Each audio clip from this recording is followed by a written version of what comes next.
En otras palabras, se siente muy complacido de contar en el día de hoy con la presencia del doctor José Gómez Cerda, quien es actualmente el presidente de la Asociación de Escritores y Periodistas de la República Dominicana, fundador de la Confederación Autónoma Sindical Clasista, que es una de las estructuras fundamentales de carácter social, popular de República Dominicana, de orientación social cristiana. Además, es un hombre consagrado a la enseñanza, a la difusión de las ideas, de los grandes asuntos, desde una perspectiva del humanismo cristiano.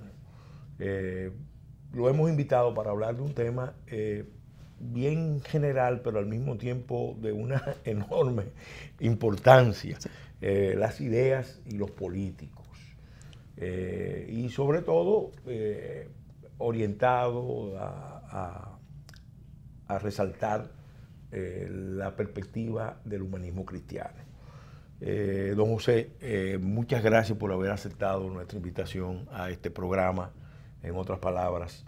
Y quisiera ya de entrada formularle una pregunta general. Decía Disraeli que no se podía hacer verdadera política sin ideales, que la política era la permanente transacción entre el ideal y la realidad. No se puede hacer política verdadera sin ideales y sin ideas. No necesariamente es lo mismo, sí. Pero también hay que cada idea, a la hora de tratar de plasmarla en políticas, en programas, en acciones, hay que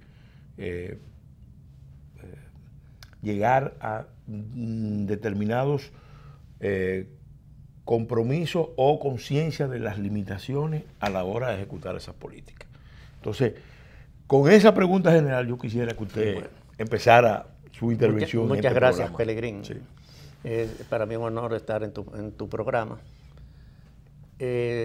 Vamos a partir de las ideas políticas. O sea, siempre existieron las ideas y siempre existió la política.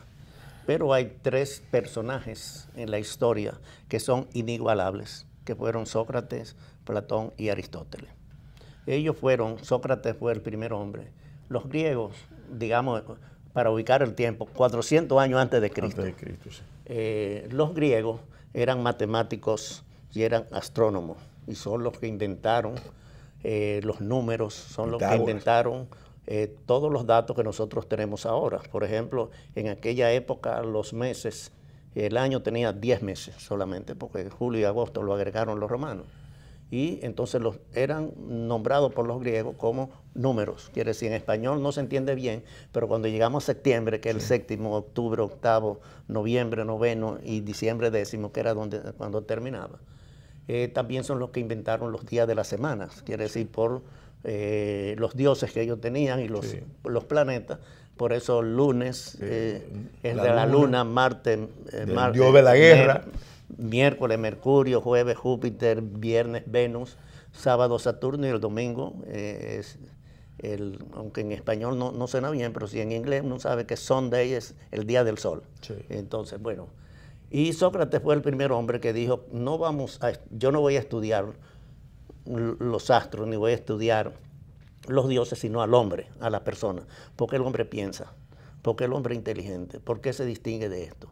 Y pues el hombre, digamos que comenzó para estudiar las ideas políticas.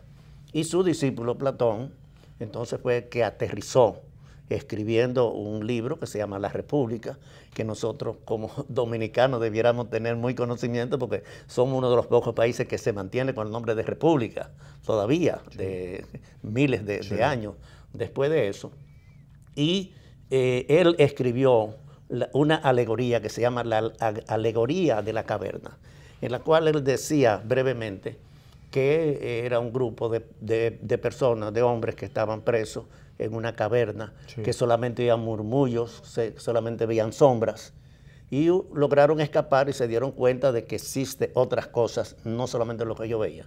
Y Platón dice entonces que además de los sentidos que tenemos, el hombre, la persona humana, entonces tiene otra cosa que no se ve, que es la inteligencia, que son cosas que no solamente son los sentidos, porque los animales tienen los mismos sentidos, sí, y muchos de ellos más desarrollados que nosotros.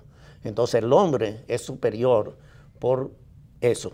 Y entonces él decía que las personas que solamente usan los 5 sentidos viven como los hombres que estaban encadenados.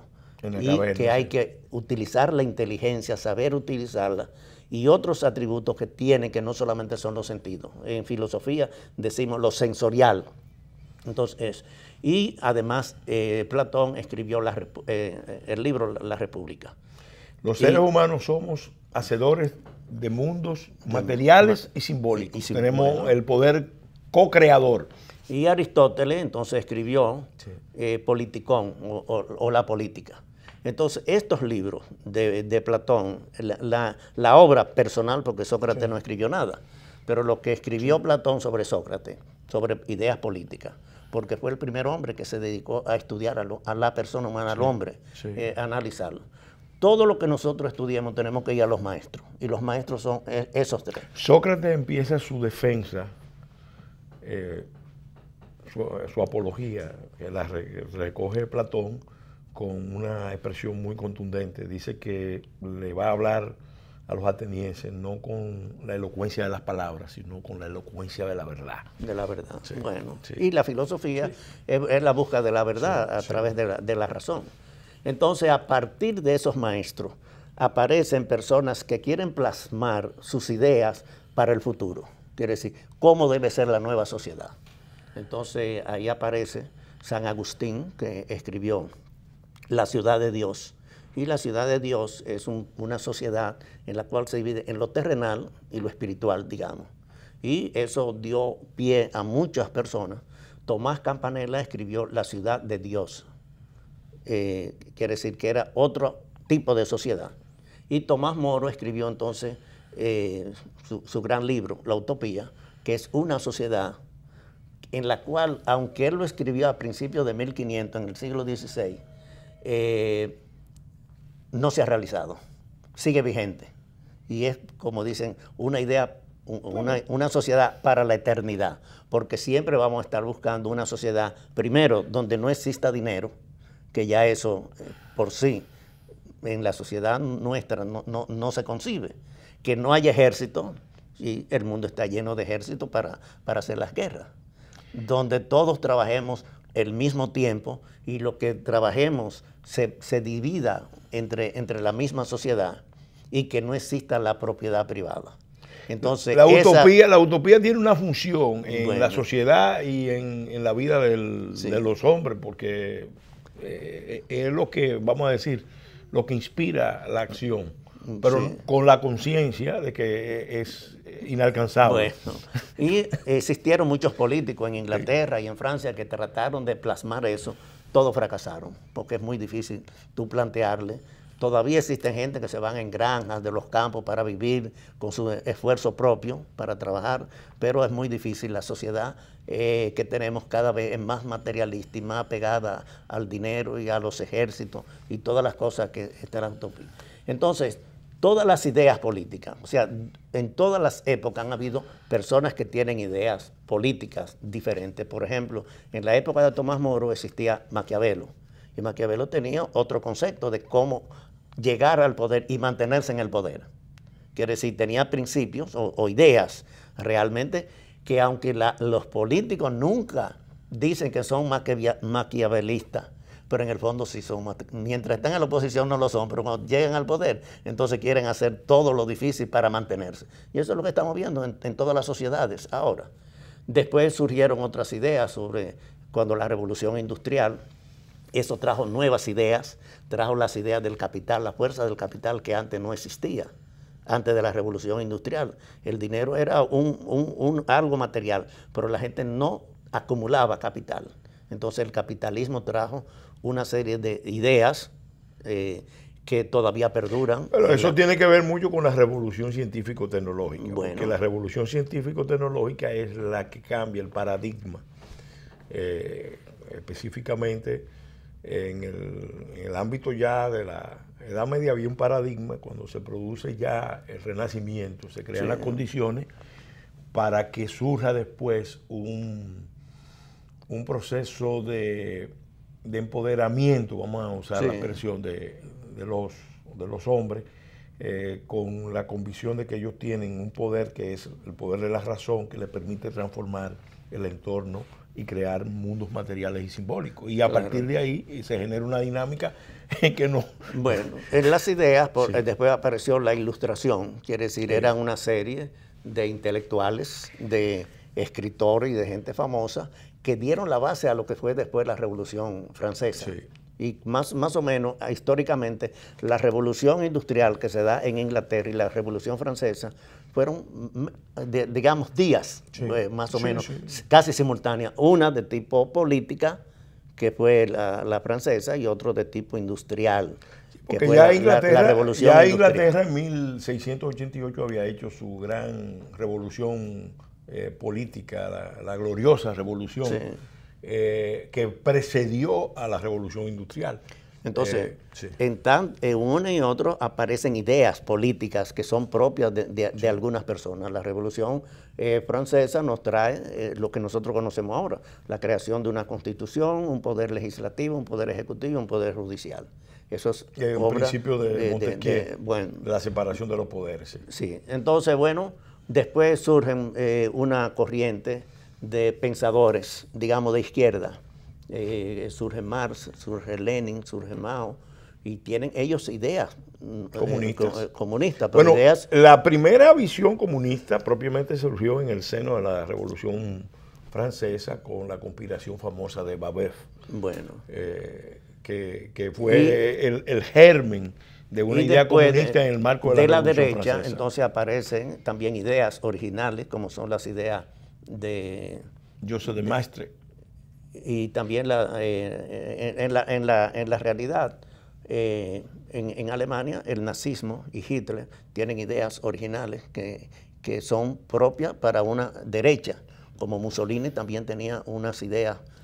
Todo esto viene a decirnos que nosotros, para implantar política en cualquier cosa, lo primero que tenemos que es conocer las ideas que nosotros defendemos. Si no las conocemos puramente, después aparecieron otras, por ejemplo, la no violencia activa o la insubordinación civil, en la cual está Mahatma Gandhi, está Nelson Mandela, y está Martin Thoreau es el inspiró propiamente a todos esos autores. Todo eso que llamamos la insubordinación civil. La resistencia activa la no violencia activa, como hemos llamado. Don José, con su permiso, vamos a hacer un alto. Y en el próximo segmento, después de cumplir con los compromisos con nuestros patrocinadores, vamos a continuar con este programa dedicado a las ideas y la política.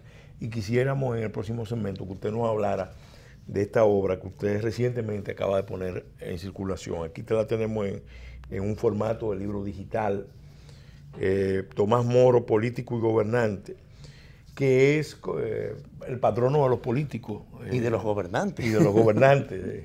Yo tuve la oportunidad porque fui invitado al jubileo del año 2000 y incluso la delegación dominicana me pidió que interviniera a nombre de República Dominicana de intervenir en ese gran encuentro de políticos, legisladores y gobernantes en Roma. Y ahí se resaltó la consagración del patrono de los políticos, Tomás Moro. Entonces vamos en el próximo segmento a hablar de Tomás Moro. Okay.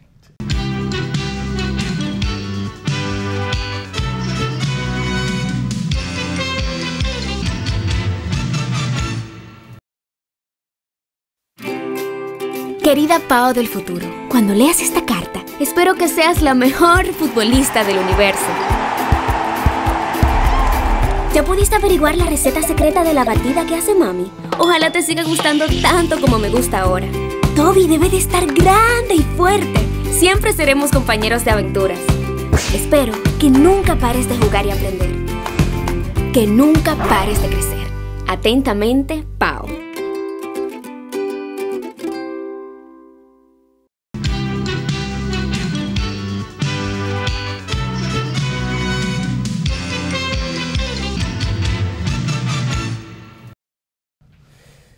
En este segmento del programa, en otras palabras, dedicado a analizar las ideas y los políticos, en el segmento anterior quedamos comprometidos a tratar el tema de Tomás Moro. Don José Gómez Cerda, quien es presidente de la Asociación de Escritores y Periodistas de la República Dominicana, un intelectual de la democracia cristiana, del humanismo cristiano y fundador de la Confederación Autónoma Sindical Clasista, nos va a hablar de Tomás Moro. Tomás Moro, que fue el autor, como él dijo, de una obra célebre, La Utopía, tuvo una vida realmente extraordinaria. Un carácter intelectual, un hombre de Estado, pero al mismo tiempo un creyente, muy leal a sus convicciones. Una frase famosa que decía: nada puede pasarme que Dios no lo quiera. Sí. Y todo lo que me pase, por malo que parezca, siempre será lo mejor. Sí. Entonces, don José, bueno, Tomás Moro. Tomás Moro es muy desconocido. La mayoría de las personas conocemos que Tomás Moro escribió La Utopía, y segundo, que Tomás Moro se opuso al divorcio de Enrique VIII con Ana Bolena, para casarse con Ana Bolena, y que por eso le cortaron la cabeza. Pero Tomás Moro es un hombre, como dice una película, para la eternidad, porque fue un individuo que tuvo una formación extraordinaria. Tú hablaste del Renacimiento, sí. O sea, el Renacimiento fue un movimiento, en aquella época decimos mundial, pero europea, más bien. Sí. Y los italianos comenzaron para renacer el hombre. Y eso trajo como consecuencia los grandes pintores de Italia, son de esa época, sí, del Renacimiento. Las bellas artes, todo eso.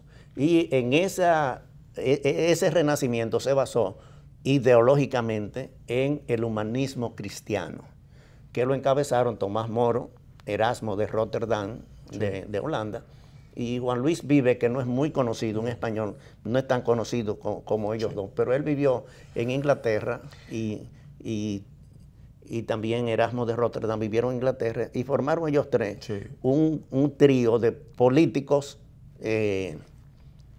que dieron al humanismo cristiano la base del Renacimiento, la base ideológica. Y dieron una serie de epístolas entre ellos, formidables. Entonces, Stefan Zweig los le dedicó abogados, una biografía, éramos de Rotterdam.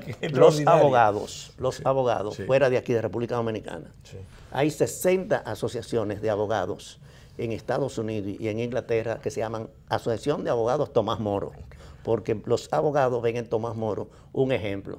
Tomás Moro fue un abogado honesto, fue fiscal, fue procurador, llegó a ser el primer canciller laico de Inglaterra, cuando Inglaterra era el primer poder del mundo y nunca un laico había sido canciller. Y eso le trajo mucho prestigio, o le dio mucho prestigio. Y le dio más prestigio a la posición de él frente al divorcio del rey, porque él era el canciller. O sea, el rey era ley, batuta y constitución, sí, pero quien ejecutaba era el canciller. Sí. Todavía en Alemania la canciller es la que maneja, sí, la cancillería es la que maneja la política. Y en esa época en Inglaterra era el canciller, no el primer ministro como ahora. Sí. Y él fue presidente de la Cámara de los Comunes, que tú ves ahora en televisión, lo del Brexit y todo eso. En la Cámara Común es una cámara en la cual todos los diputados o legisladores, sí, están juntos con el primer ministro y discuten de tú a tú, no con escritorios, sí, lujosos, sí, sí, sino ahí, al estilo que ellos lo hacían anteriormente. Hay una tradición, sí, en todo eso. Y Tomás Moro es un ejemplo de jurista. Tú eres abogado, hay abogados. Yo estudié Derecho. Bueno, bueno, pero hay juristas. Pero tengo formación de jurista. Sí. Pero la vida y la obra de Tomás Moro, siendo, sí, un político, un hombre que llevó una vida familiar con sus hijos, especialmente sus hijas, modelo como abogado, modelo como jurista, modelo como político y modelo como gobernante. Y como familiar, como padre. Por eso, el Papa León XIII, quien fue que hizo la encíclica Rerum Novarum, canonizó a Tomás Moro en 1890. En la iglesia, para convertirte en santo hay que hacer milagros, y eso duró mucho, desde 1800 hasta 1935. En 1935 entonces lo declararon santo. Pero tú hablaste ahorita, en el año 2000 Juan Pablo II lo hizo el patrón de los políticos y los gobernantes. Quiere decir, ser patrón de los políticos tiene que ser una persona que haya ejercido la política, no un teórico, sino un político en ejercicio. Y Tomás Moro fue un político en ejercicio en casi todas las funciones, hasta llegar a la más alta. Y de los gobernantes, porque él fue gobernante también. O sea, hay que aclarar esto. Gobernante no quiere decir el presidente de la República. Un gobernante, uno que dirige un partido político, un gobernante de eso. Yo soy gobernante porque yo dirijo una asociación de escritores y periodistas y yo gobierno ahí. O sea, ejerzo como gobernante. Porque no tiene que ser necesariamente gobernante el que está en el primer lugar del Estado. No, no. Hay gente que son, los síndicos son gobernantes de una provincia. Los regidores son gobernantes de figura de autoridad, sí. Figura de autoridad. Eso es lo que es Tomás Moro, porque él ejerció casi todas las funciones. ¿Qué pasa? Aquí en la República Dominicana, ni en la iglesia católica, que él es un santo, es reconocido. Es difícil que tú hayas oído a alguien que le rece a Santo Tomás Moro. Si fuera Sancocho quizás le rezaran, pero Moro no.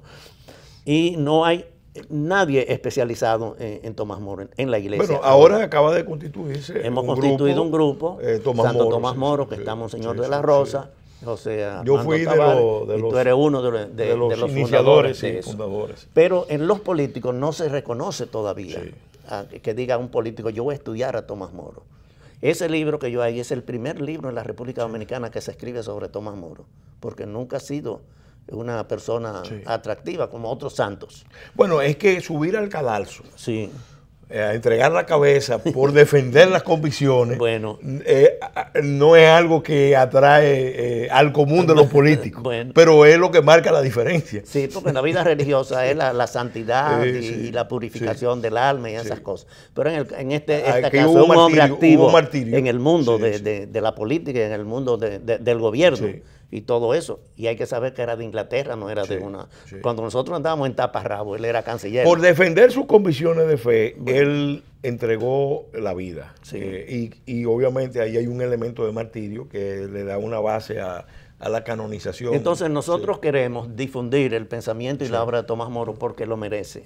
Hay una película que se llama Un hombre para la eternidad, que es la vida de Tomás Moro. Y aquí nosotros, el grupo Santo Tomás Moro, de la cual tú eres fundador, tratamos de conocerlo. Se está formando ahora un grupo para ver si se constituye un grupo de legisladores Tomás Moro, que tengan el pensamiento de Tomás Moro. Y también de abogados, porque los abogados tienen que conocer a Tomás Moro, porque cualquier abogado que vea lo que él hacía cuando ejercía el derecho. Es la integridad personificada. Exactamente.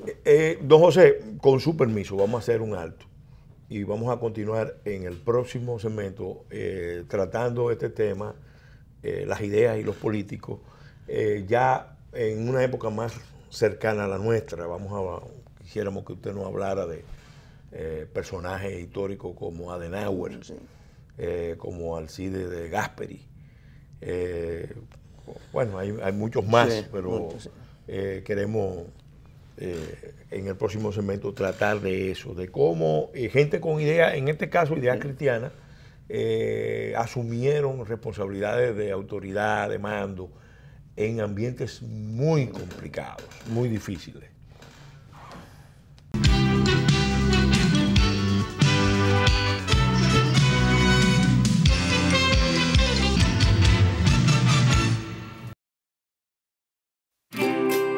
Querida Pao del futuro, cuando leas esta carta, espero que seas la mejor futbolista del universo. ¿Ya pudiste averiguar la receta secreta de la batida que hace mami? Ojalá te siga gustando tanto como me gusta ahora.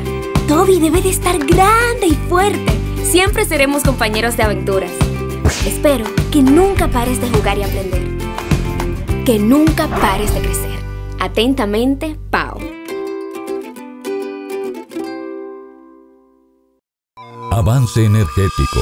Porque el cambio empieza con una mejor energía. Como parte de los avances del sector energético está el programa de rehabilitación de redes eléctricas, que inicia su segunda fase de optimización con una inversión de $358 millones de organismos internacionales. Más de 100 circuitos serán intervenidos a nivel nacional, dentro de los cuales 47 ya se están trabajando. Con esta iniciativa contribuimos directa y positivamente en la calidad de vida de más de 120,000 hogares y más de 453,000 beneficiados, logrando así un servicio eléctrico optimizado. CDEE, iluminando en el presente para el futuro del país.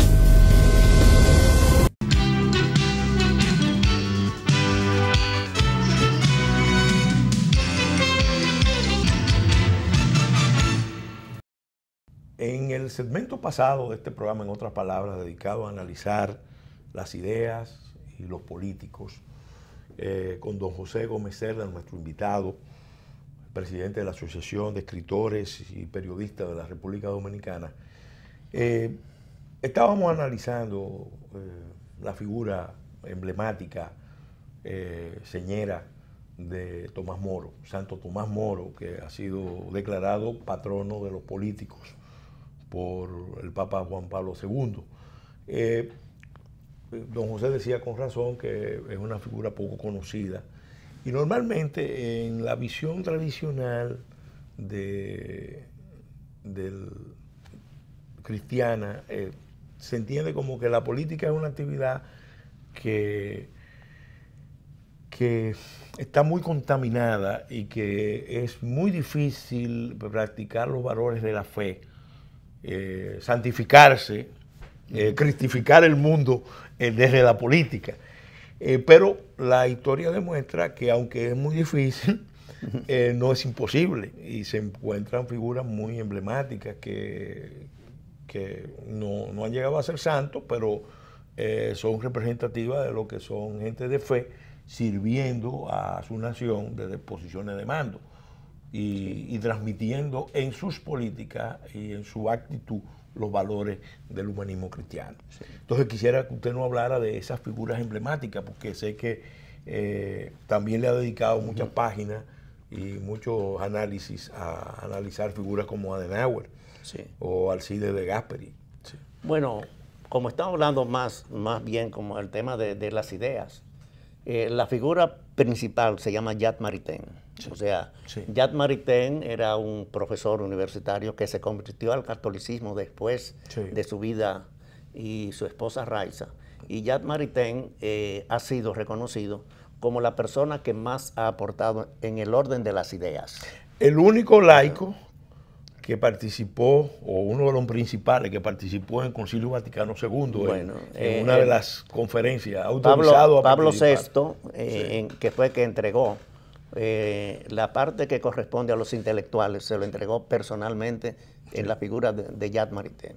Pero Jacques Maritain, o sea, Jacques Maritain es, digamos, aristotélico, sí, porque Santo Tomás de Aquino lo que hizo fue que tomó todas las ideas, sí, de Aristóteles para incluirle en el cristianismo, sí, sí, aunque Aristóteles era antes del cristianismo, y ponerlo en el momento que él vivió. Jacques Maritain, que había leído la Suma Teológica de Santo Tomás de Aquino, lo que quiso fue actualizar eso al siglo pasado, que fue la época que él vivió. Las ideas de Jacques Maritain están centralizadas en lo que se llama el humanismo integral. El humanismo integral es la doctrina social de la Iglesia, es una cosa, porque son con cosas de la Iglesia Católica solamente. Sí. La doctrina social cristiana es otra cosa, porque es la doctrina social de la Iglesia, pero ampliando con otros personajes que no son necesariamente religiosos, Sí. o son laicos, o son de otras religiones. Por ejemplo, Martin Luther King o Mahatma Gandhi, aunque no fueran de eso, entran en esa Bueno, doctrina. Mahatma Gandhi decía que él admiraba mucho al cristianismo Sí, y a Cristo, pero que Pero- tenía su reserva con los cristianos. Bueno, y Jacques Maritain, entonces el humanismo integral de Jacques Maritain fue lo que dio origen y base. Por ejemplo, yo trabajé muchos años con la Confederación Internacional de Sindicatos Cristianos. Sí. Y la declaración de principios de la Confederación de Sindicatos Cristianos, quien la elaboró fue Jacques Maritain. Los principios, no la estructura funcional. Cuando se creó la OTCA en América Latina en 1947, que estaba Eduardo Frei, estaba Caldera, Franco Montoro y otros políticos que en esa época estaban en su juventud. Sí. Entonces, adoptaron para la OTCA, la Organización Demócrata Cristiana de las Américas, el humanismo integral de Jacques Maritain. Y quiere decir, los partidos políticos de América Latina y los sindicatos cristianos de América Latina, su declaración de principio es el humanismo integral de Jacques Maritain. Y es el que más ha hecho aporte. Contradictoriamente, en Francia nunca ha existido un partido social cristiano. Sin embargo, intelectualmente las ideas, la mayoría Penetraron vienen. mucho. Los franceses tenían mucha influencia, tanto en la vida religiosa como en la vida política, las ideas políticas. Y Jacques Maritain es una figura excepcional en el pensamiento, en su vida, en su obra. Cuando murió Jacques Maritain, el Papa Pablo VI dijo, ha muerto mi maestro en la oración. Porque decir, un papa que diga en la oración, maestro en la oración, es una cosa. Bueno, yo quiero aprovechar, ya que Sí. usted lo está resaltando de esa manera, para dar un testimonio personal. Para mí, Maritain fue muy importante en mi vida. Sí. En mi vida como político, porque me ayudó a definir mejor los rumbos. Y específicamente no su obra, El humanismo integral, sino dos textos que son poco conocidos. Uno me lo regaló don Luis Blasco, que es la filosofía de la historia de Maritain, que me ayudó a entender el tema del mal moral en el mundo, en la historia humana, que era una de las grandes interrogantes que uno se planteaba. Y otro es un debate teológico en el que él intervino sobre el tema del mal moral en el mundo y el concepto de decreto permisivo consecuente. Son 89 obras que pero esas dos específicamente a mí me ayudaron en lo personal. Usted me citaba el Papa, pero yo quiero aprovechar para dar un testimonio, por ejemplo, para resolver un problema, vamos a decir, de conciencia que uno tenía en la política y en la vida.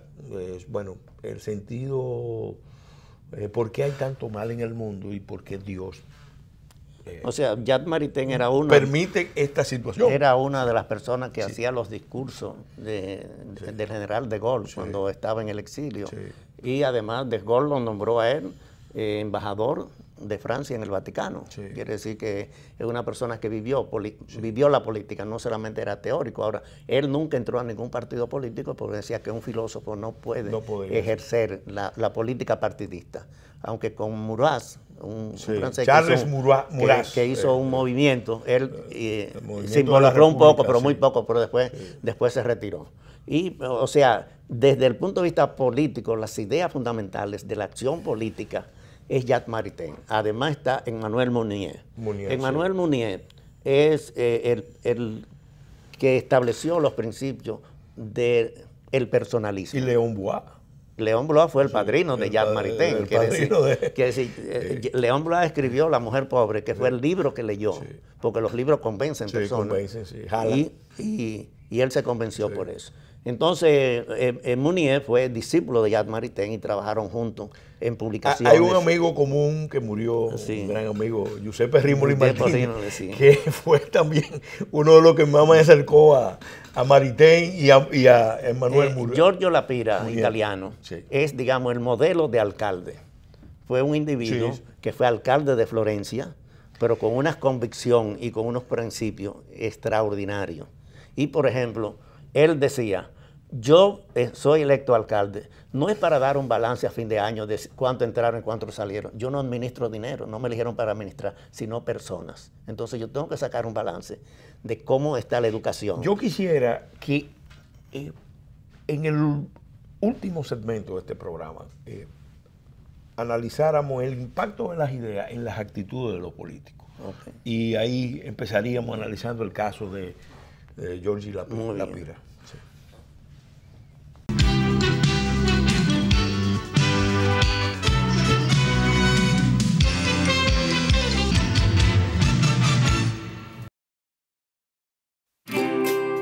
Querida Pao del futuro, cuando leas esta carta, espero que seas la mejor futbolista del universo. ¿Ya pudiste averiguar la receta secreta de la batida que hace mami? Ojalá te siga gustando tanto como me gusta ahora. Toby debe de estar grande y fuerte. Siempre seremos compañeros de aventuras. Espero que nunca pares de jugar y aprender. Que nunca pares de crecer. Atentamente, Pao.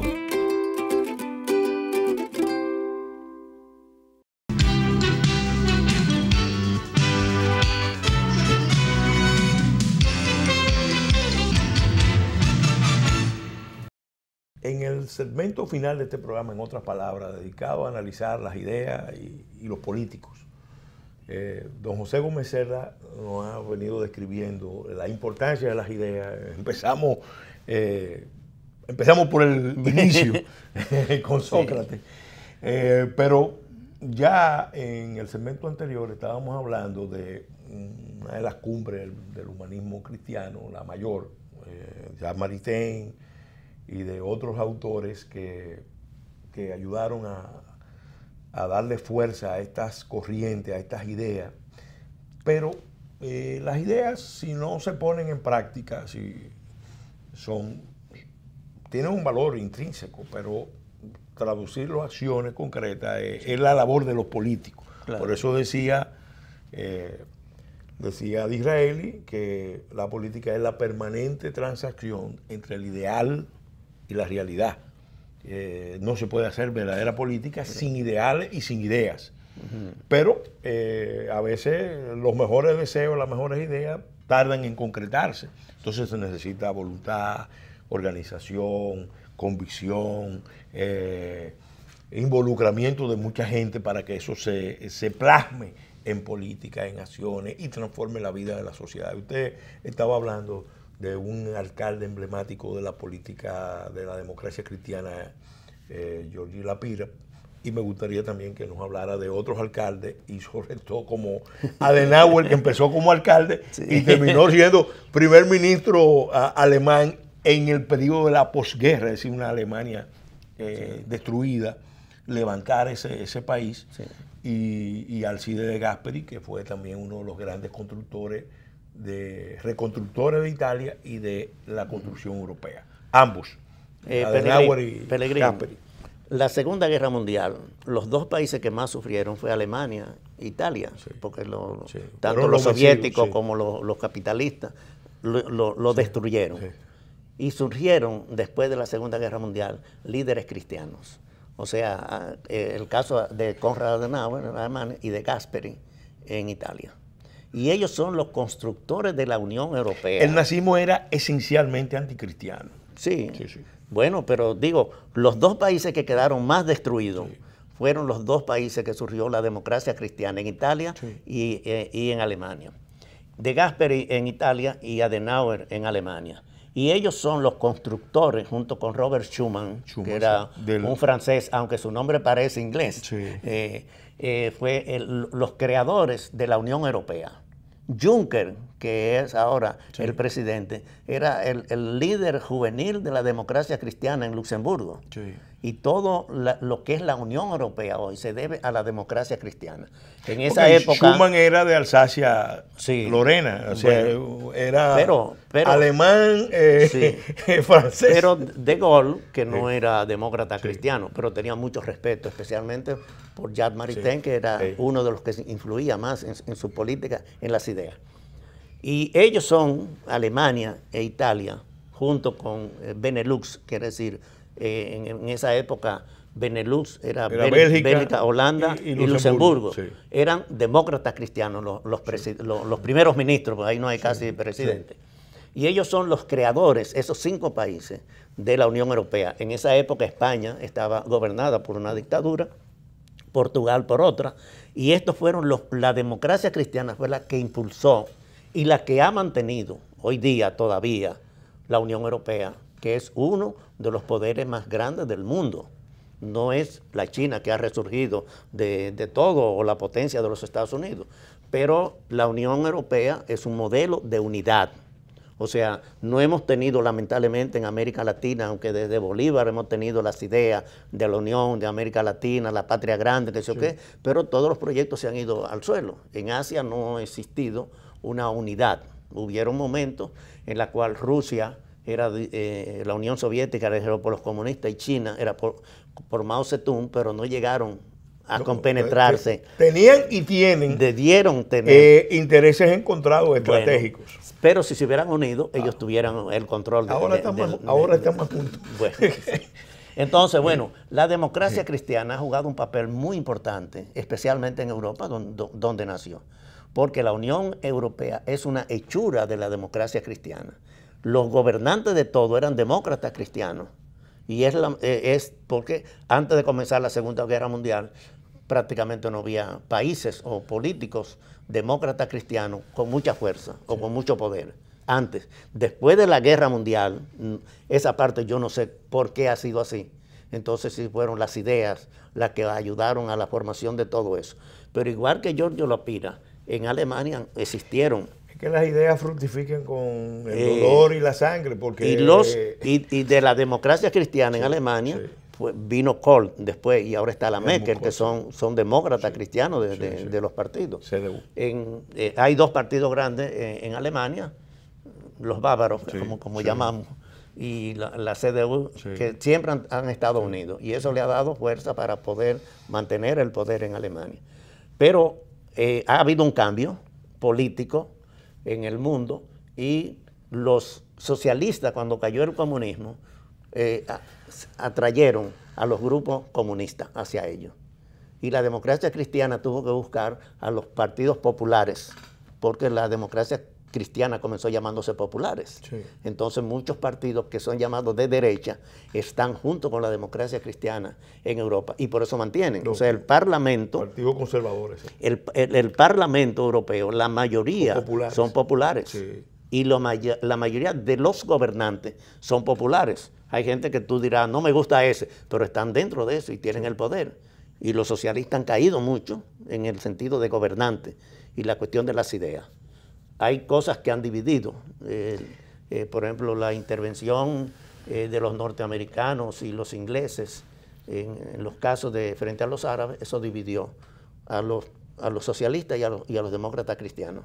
Porque los gobiernos apoyaron esa intervención, que eso fue muy nefasto para la democracia a nivel de Europa. Pero en el sentido del pensamiento y de las ideas, entonces una de las cosas que el grupo Tomás Moro queremos hacer en la República Dominicana específicamente es que los jóvenes conozcan la política. Primero, que la conozcan.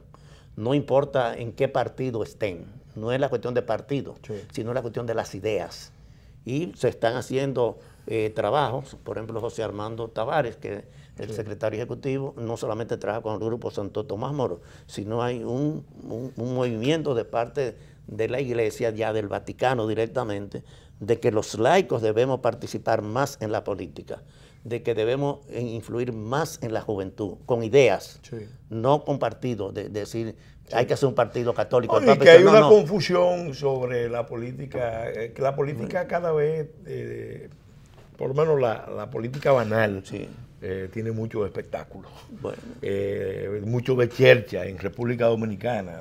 Ahora, por ejemplo, la política actual en República Dominicana, ahora y aquí, no se discuten las ideas. No. Entonces hay muchos líderes que quieren ellos tener las ideas, pero no que sus seguidores tengan ideas, sino que los seguidores lo sigan. Él dice, estoy aquí y así. Entonces nosotros queremos influir en que los jóvenes tengan sus propias ideas, que analicen, que vean, no es decir, esta es la posición única. Una evaluación de Duarte, porque Duarte fue un hombre de ideas y fue el fundador de la República, y era un hombre evidentemente con convicciones cristianas. Claro. En la historia dominicana, además de Duarte como referente, en ese proceso, ¿quiénes más abrazaron eso? María Trinidad Sánchez era una mujer de fe, y no era de ideas, pero era de mucha fe, y fue al martirio, por no traicionar. En lo que estamos hablando, muy poco aporte dominicano. Quiere decir, no, lo que hemos tenido muchos caudillos, pero gente que se interese por las ideas políticas para defenderlas, por convicciones, hay muy pocos dominicanos. Sí, porque había una corriente positivista, ¿no? Por las ideas políticas sí, porque, por ejemplo, la influencia de Bonó. Bonó es un intelectual que influyó enormemente en la política y fue político. Pero no fue presidente. No quiso ser presidente. Bueno, por eso. No quiso ser presidente porque se le propuso. Sí, pero bueno. Don José, lamentablemente el tiempo de este espacio se agotó. Ya nos indican que debemos concluir. Yo les reitero las gracias por haber aceptado nuestra invitación. A los amigos y amigas televidentes les reiteramos esta información. Don José Gómez Cerda es autor de numerosos libros, ya vienen con formato digital. Aquí tenemos el libro Tomás Moro, Político y Gobernante, libro digital de don José Gómez Cerda, y también este otro que tiene que ver con las ideas políticas. Es un compendio de ideas políticas importantes que hay que tener presente, porque a veces actuamos y no sabemos cuáles son las premisas, los antecedentes, la infraestructura ideológica que está debajo de cada acción y de cada institución y de cada programa público. A ustedes, amigos y amigas televidentes, también las gracias por su atención, y a los amigos de Leche Milex por el apoyo que nos dan con su patrocinio para hacer posible que este programa, en otras palabras, llegue a ustedes todos los domingos en horario de 1 a 2 de la tarde, de 10 a 11 de la noche, y los martes y los jueves de 7 a 8 de la noche por este programa Teleimpacto. También pueden encontrar toda la serie de programas, en otras palabras, en el canal YouTube, en otras palabras TV. Gracias de nuevo por su atención. Hasta la semana entrante, Dios mediante, en que estaremos de nuevo con ustedes en una nueva entrega de En otras palabras.